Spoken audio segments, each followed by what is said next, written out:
Kulturno društvo Svoboda, osvobaja je v torek 25. januarja ob 19. uri v Kulturnem domu Slovenske Konjice organiziralo drugo predstavo v okviru mladinskega gledališkega abonmaja z naslovom Životok v izvedbi gledališke skupine Artizani.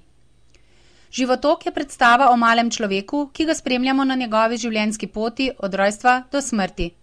Simultano dogajanje razdeljenega odra, kjer na eni strani spremljamo stereotipno vsakdanje dogodke, na drugi strani pa razumsko-čustveni aspekt v obliki srca in možganov, nas popelje skozi življenjsko epopejo glavnega junaka, v katerem se zlahka prepozna vsakdo. Pod vodstvom pantomimika in režiserja Michala Hechta iz Prage so igralci v predstavi raziskovali nove, drugačne aspekte odrskih umetnosti. S kombinacijo klasične in moderne pantomime so s pomočjo teles ustvarili kratke improvizirane prizore in jih na koncu povezali v celoto. Životok je produkcija, ki nakazuje moč neverbalnega gledališča, določa prostor giba, mimike in odnosov.